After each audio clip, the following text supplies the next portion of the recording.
ओम अज्ञानतिमिरन्धस्य ज्ञानाञ्जनशलाखया चक्षुरुन्मीलितं येन तस्मै श्रीगुरुवे नमः।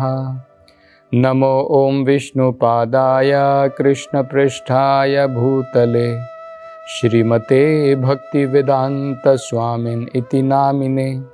नमस्ते सरस्वते देवे गौरवाणी प्रचारिणे निर्विशेष शून्यवादी पाश्चात्य देशतारिणे। जय श्री कृष्ण चैतन्य प्रभु नित्यानंद श्री अद्वैत गदाधर श्रीवासदि गौर भक्तवृंद। हरे कृष्णा कृष्ण कृष्णा हरे हरे, हरे राम राम राम हरे हरे। हरे कृष्ण। तो पिछली कथा में हम चर्चा कर रहे थे, सब कार्य समाप्त करने के पश्चात अब भगवान कृष्ण जो हैं पांडवों से विदा लेना चाहते हैं। भगवान हस्तिनापुर से वापस द्वारका प्रस्थान करना चाहते हैं। तो भगवान अपने रथ में सवार हो गए और सवार होने के पश्चात भगवान अब द्वारका की तरफ प्रस्थान कर रहे थे।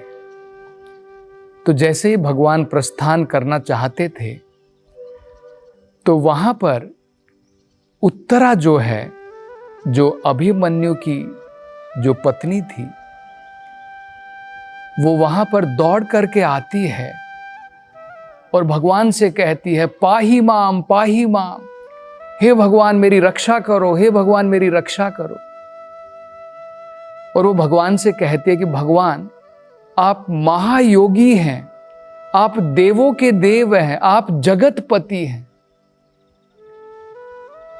और आप ही इस भौतिक संसार में जन्म मृत्यु के चक्र वाला ये जो संसार है, जिसके अंदर में हमेशा द्वंद्व रहता है, आप मात्र हमारी सुरक्षा कर सकते हैं। तो हम देख सकते हैं पांडव जो हैं हमेशा पूर्ण रूप से अपनी सुरक्षा के लिए भगवान के ऊपर निर्भर रहते थे। ये पांडवों के शुद्ध भक्त होने के बड़े महत्वपूर्ण लक्षण हैं।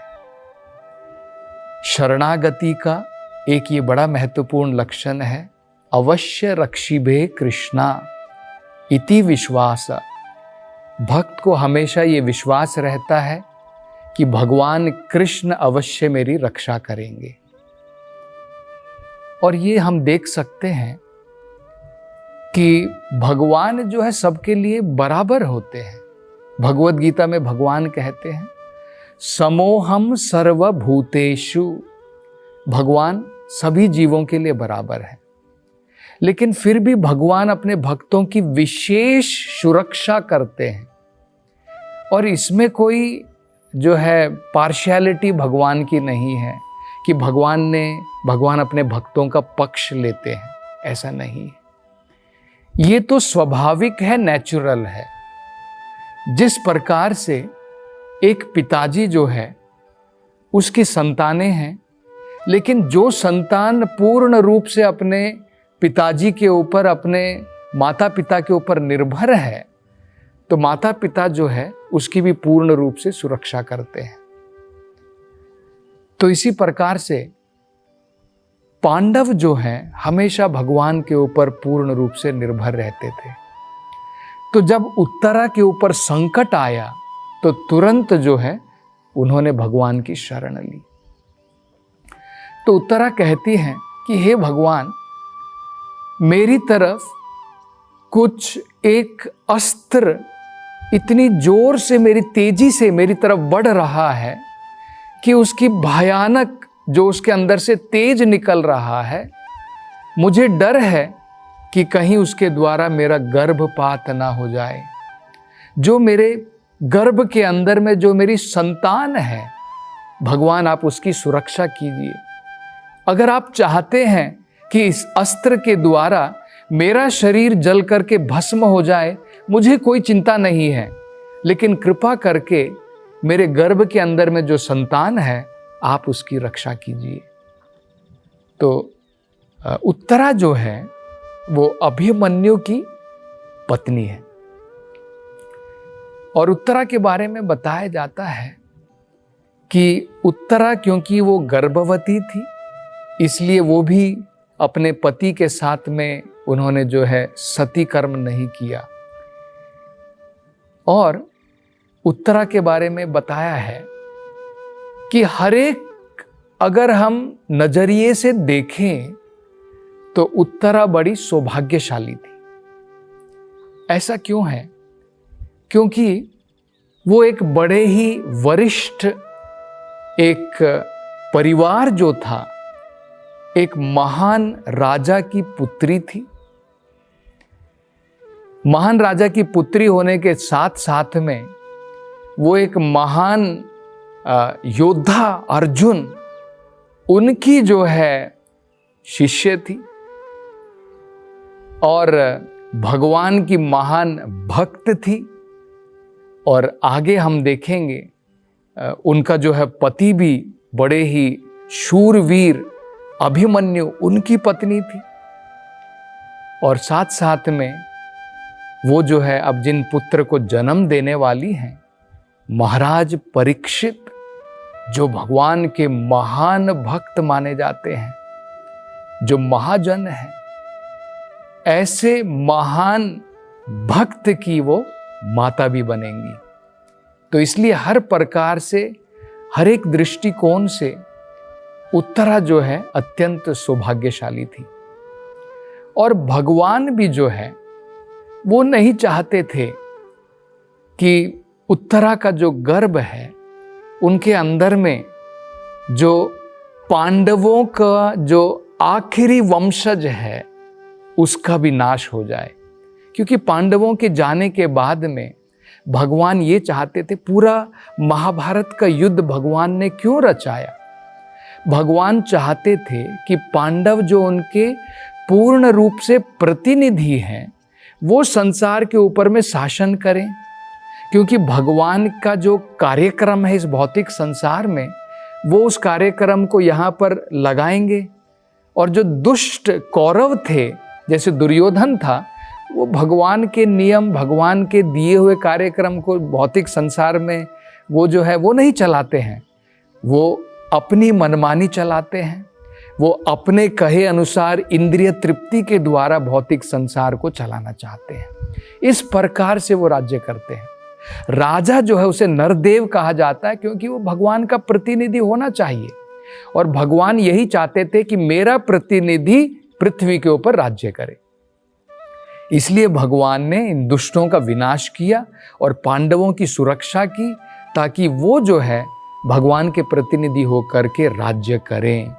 और अब जब भगवान देख रहे हैं कि परीक्षित महाराज जो अब जन्म लेने वाले थे उत्तरा के जो गर्भ में है, जो अभिमन्यु के पुत्र हैं, अगर उनका भी वध हो जाता है तो ये धरती पांडवों जैसे महान भक्तों से रहित हो जाएगी, जो भगवान कदाचित नहीं चाहते थे।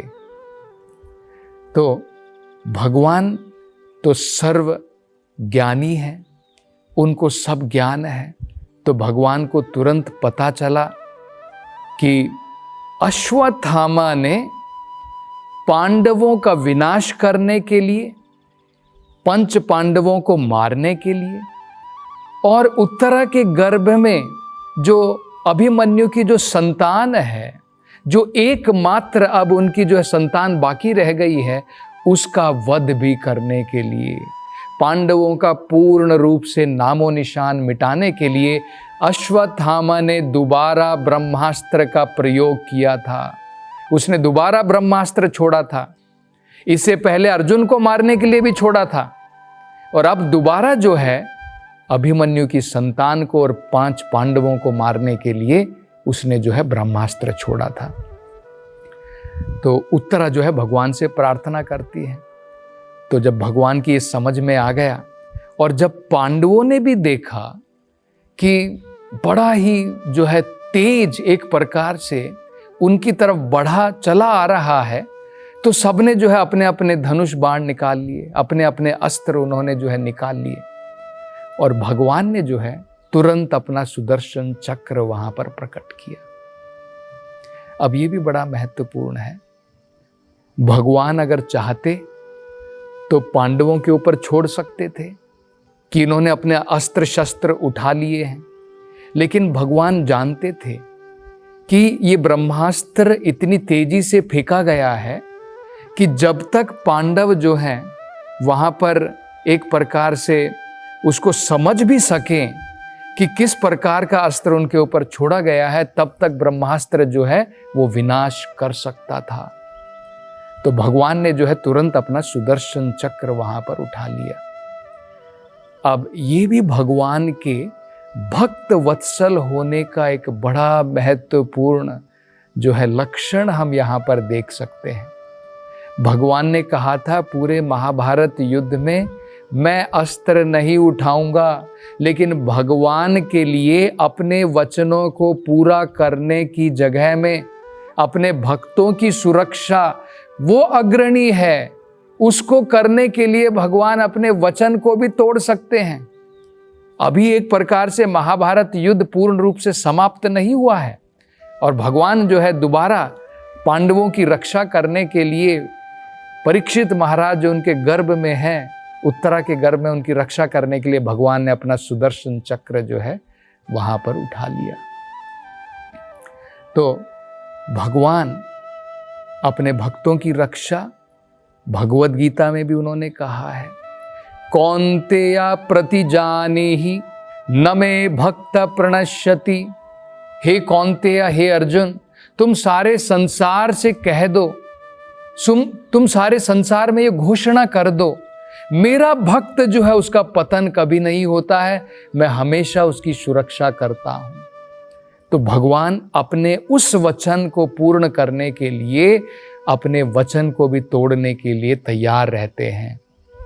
तब भगवान ने क्या किया, उत्तरा स्वयं देख सकी, उन्होंने अपनी आंखों से स्वयं देखा कि भगवान कृष्ण जो अंतर्यामी हैं, जो सर्वव्यापी हैं, भगवान बाहर भी खड़े हुए हैं और भगवान जो है तुरंत परमात्मा के रूप में जो हर एक के हृदय के अंदर में विराजमान है। भगवान उत्तरा के गर्भ में परमात्मा के रूप में जो विराजमान है, भगवान ने अपनी अंतरंगा शक्ति के द्वारा उत्तरा के गर्भ को पूर्ण रूप से भगवान ने कवर कर दिया।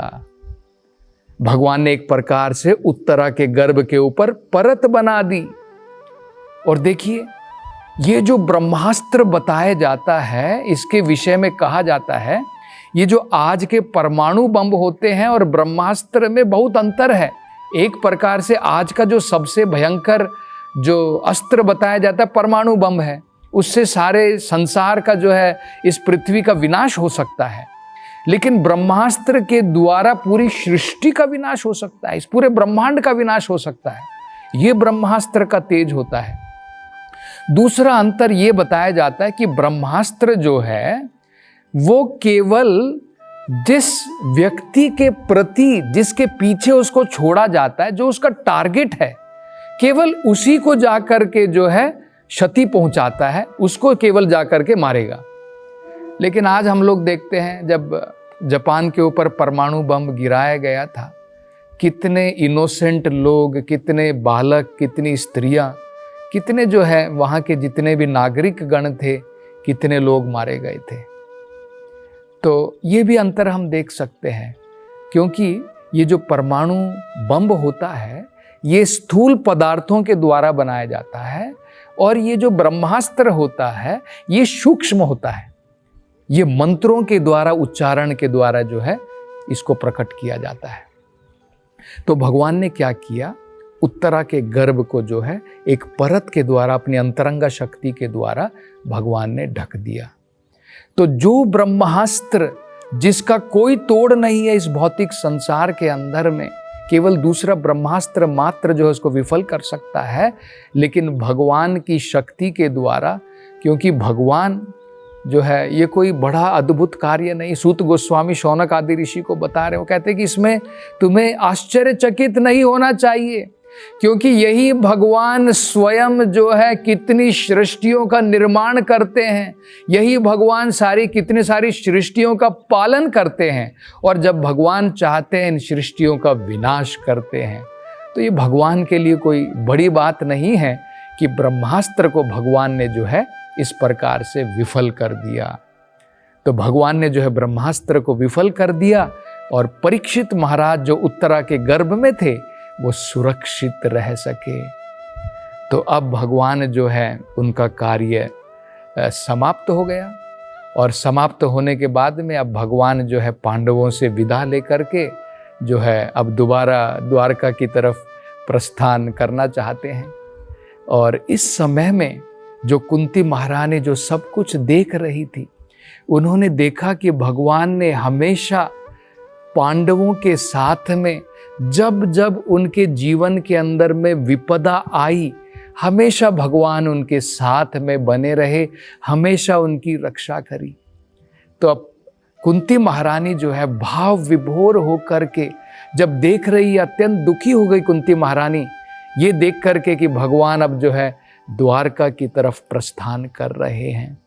वो जानती हैं कि रिश्ते में भगवान हो सकता है एक भांजे के रूप में यहाँ पर आए हैं, लेकिन वो स्वयं भगवान परमेश्वर है, आदि पुरुष हैं।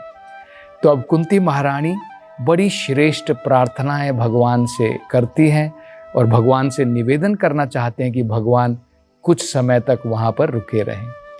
तो इसकी चर्चा हम अगली कथा में करेंगे। हरे कृष्णा। हरे कृष्ण मूवमेंट के संस्थापक आचार्य श्रील प्रभुपाद की हार्दिक इच्छा थी कि भगवान श्री कृष्ण और श्रीधाम वृंदावन की महिमा का पूरे विश्व में प्रचार हो। मथुरा वृंदावन में निर्माणाधीन गगनचुंबी वृंदावन चंद्रोदय मंदिर श्रील प्रभुपाद के इस उद्देश्य को समर्पित है। यह परियोजना वृंदावन को विश्व मानचित्र पर एक अनुपम छवि प्रदान करेगी। स्कंद पुराण में उल्लेखित है कि भगवान श्री कृष्ण के लिए एक मंदिर का निर्माण प्रारंभ करने मात्र से 7 जन्मों में किए गए पापों का नाश हो जाता है, और ऐसा करने वाला व्यक्ति नरकीय लोकों में कष्ट भोग रहे उसके पूर्वजों को मुक्त कर सकता है। अतः एक सुनहरा अवसर है भगवान श्री कृष्ण के लिए विश्व के सबसे ऊंचे मंदिर के निर्माण में सहयोग देकर सर्वोच्च पुण्य का भागीदार बने। 1 स्क्वायर फीट मंदिर निर्माण सेवा राशि 2100 रुपए मात्र। अधिक जानकारी के लिए संपर्क करें 8585850033